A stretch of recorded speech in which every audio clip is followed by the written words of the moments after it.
I am writing this to show you how we got to where we are in culture, where a statement like this can be taken as normal without question. I am a woman trapped in a man's body. In previous generations, such a statement would be almost incomprehensible. A statement that, if believed, would make one unbelievable and mocked. However, today, the statement, I am a woman trapped in a man's body, is taken as true without question. The person who says such things might even be deemed a hero against the oppressive structures of society. In previous generations, the statement would be considered stupid, while today that statement is considered meaningful, empowering, freeing, and any who disagree are labeled as having irrational phobia. Any attempt to argue against the statement often leads to emotional outbursts from the side of the sexual revolution. How did we get to this point where such a statement is blindly accepted and even promoted? Transgenderism, or anything that belongs to the LGBTQ sexual revolution, is not simply a contributing factor to the secular age we now live in, but rather it's a result of the cultural shift that has already taken place with regard to the fundamental way people think of the idea of the self. The self is who a person is, what his purpose is, and how one relates to the world. The modern idea of the self is far different than how previous generations viewed the self. The secular sexual revolution we see today is a result of the larger cultural revolution that has already taken place and has been cemented in our way of life. What I want to do in this article is draw from Carl Trueman's work, The Rise and Triumph of the Modern Self, summarizing much of it so we can understand how we got to where we are in this culture. And after describing how we got to where we are, I want to draw out implications for the church. This talk is not about how to pastorally walk with people who face the dilemma of feeling trapped in another's body. We must be clear about this. This is not about pastoral advice. It's not how to minister to such people. But rather, this talk is simply cultural analysis. It's not about how individuals come to think of themselves as homosexual or transgender. That's an entirely different subject. But again, this article is about how culture accepts such positions without question. And hopefully, as we understand this, we can make sense of this world that we live in, because a lot of us feel like everything is turned upside down and we feel frustrated over that. So let's dig in here. One reason we got here is because the self has been disconnected from the external world. In previous generations, the world was seen as having a given order, where ultimate meaning could be discovered and conformed to. One could say God made the world, and there was a higher purpose, even destiny, and we exist to fulfill what God has called us to do. Meaning and purpose for oneself is found outside of oneself. God and what's in the world defined who a person was. But now, meaning and purpose is created by the individual. Instead of the world imposing order and meaning on us, the world is rather a set of building blocks for us to make our own meaning with. Instead of an ultimate purpose in life or destiny, every human uniquely makes his own purpose in life. We have gone from pursuing communion with God to being all alone as if we are completely self-sufficient. So in today's culture, people operate as if they were disconnected from God, disconnected from the world, acting like none of that imposes any meaning on them. God may be out there, the world is there, Nature is there, but none of those things are allowed to define a human being anymore. The revolution has taken place where we have disconnected ourselves from all outside influences. The advances in technology over the centuries has certainly contributed to the modern idea of the self being independent of the world and of God. It used to be more so than now, for example, that farmers were utterly dependent on the weather. I mean, they still are, but more so in the past because technology was limited. And so people were very aware they were not in control. They were dependent on forces outside of them. One could move from Europe to America knowing he would never see his brothers and sisters again. There was a sense of finality, and that circumstances were beyond one's control. Many diseases were not curable. Early deaths were normal. But now there are modern techniques that aid farmers, at least a little bit in the bad years, such as irrigation. Facebook connects people across countries. Many diseases that were once incurable are now curable. And so humans, over time, began to act like they can control the environment. Outside influences no longer determine what people can do as much as they did in the past. We can control things to make life better. Outside forces in the world is something to manipulate rather than submit to. Human beings can now define their life independent of what else comes at them. I think we see this mindset at work with the coronavirus response. Gone is the idea that our lives are determined by fate. It used to be if we get sick and die, then it's God's will. There's a purpose. But now, without fate, without ultimate meaning, we feel the need to control the virus. So we hear things like, we will beat the virus. And then there are draconian measures put in place, making it seem like we can beat the virus. And this is all symptomatic of a culture that refuses to submit to outside influences. Only in this culture do we get the idea we can control a disease and bring perfect health to the world. What we are doing today would seem utterly preposterous to previous generations who knew very well that human beings are not in control. And so, disconnected from any higher reality, human beings are left to invent their own idea of the self. And so we get to where we are today, where this statement can be accepted by culture without question. I am a woman trapped in a man's body. Not only have we disconnected ourselves from the influences of the world and any higher power, we've cut ourselves off from finding meaning in relationships to other people.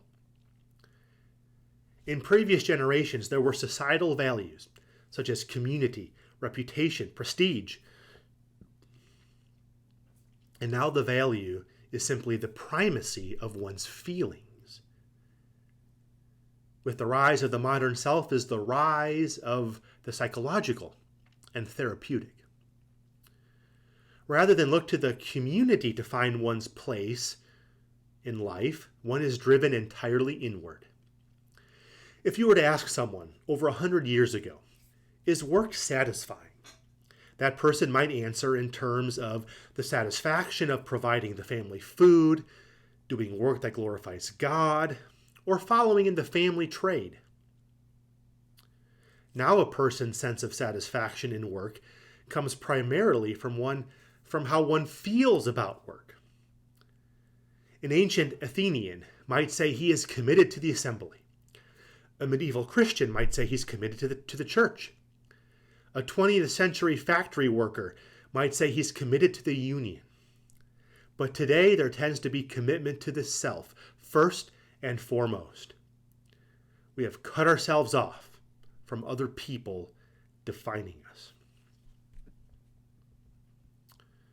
And maybe you see a little of that going on with the Prince Harry situation that you see about all on the news. A couple trying to define themselves outside of the external influences of the royal family.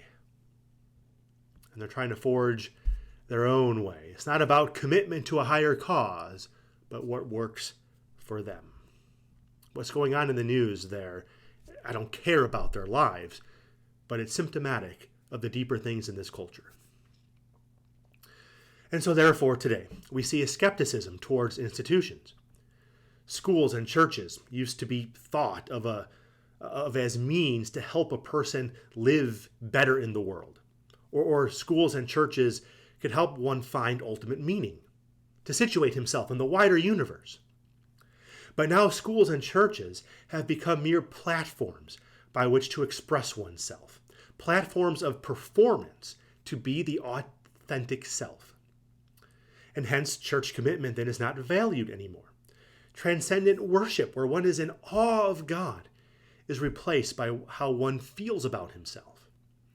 People go to church to feel good about themselves in a way that is disconnected from what God says about them, and so emotion becomes all the rage.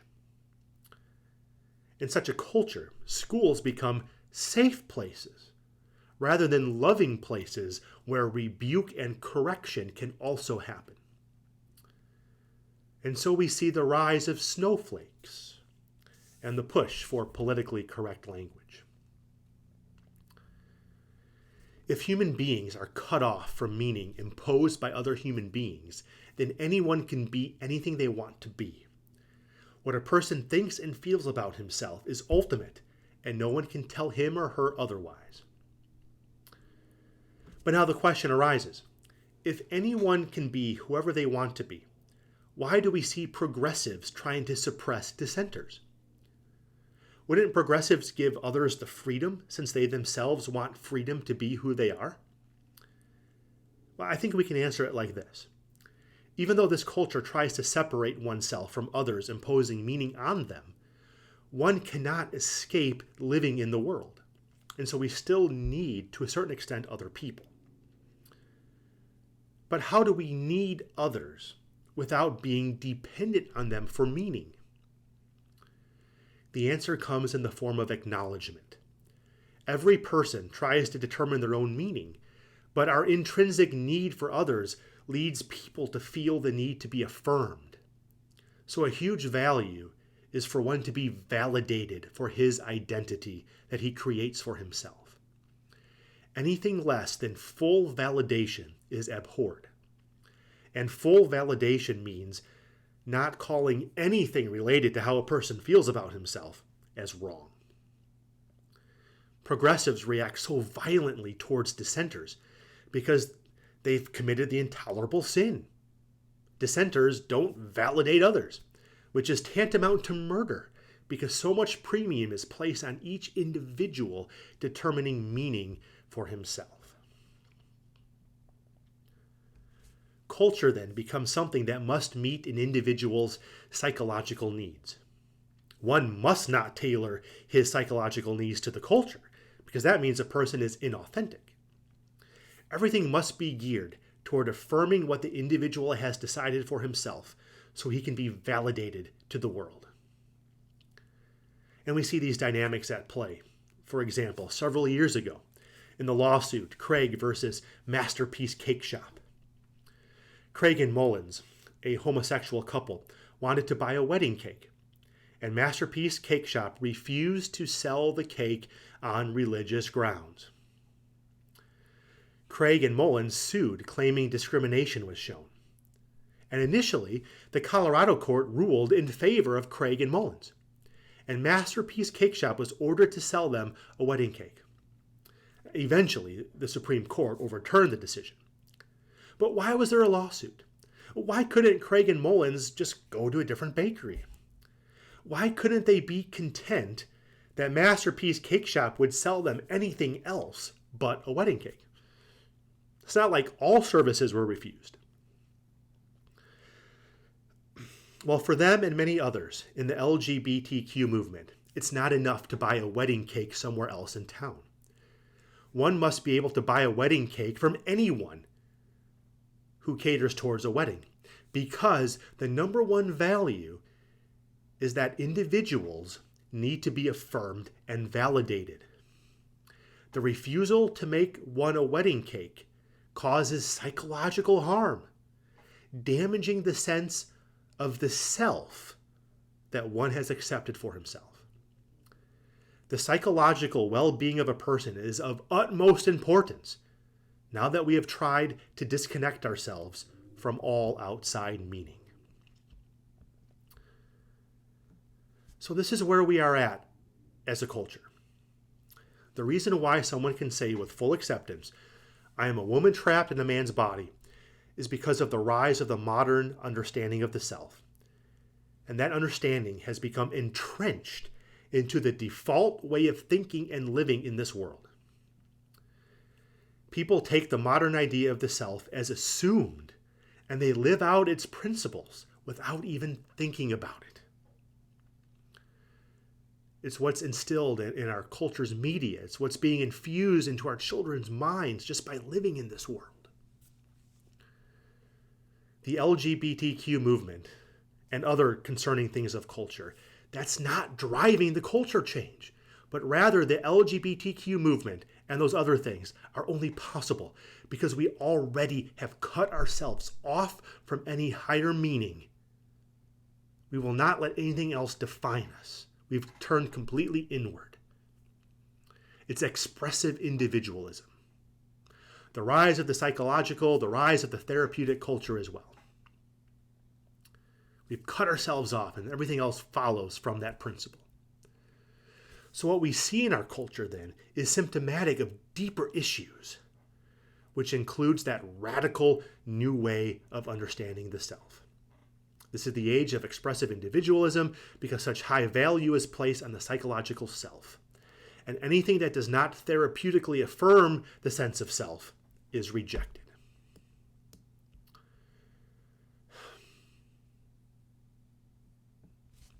The implications for the church are huge.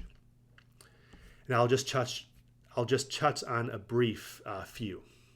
First, we can be more patient with our frustrations. We need to realize that we can argue from the Bible until our faces turn blue, that homosexuality or transgenderism is a sin. But we are speaking past people. They don't even process fully what we are saying because of their default way of viewing reality. In fact, logical reason may not even matter to them because such a high priority is placed on the emotional way a person feels. The psychological feelings hold more sway than what is rational or logical. And so we've got different worlds going on here. It's like two fish swimming up to each other, but then realizing they are in separate fish bowls.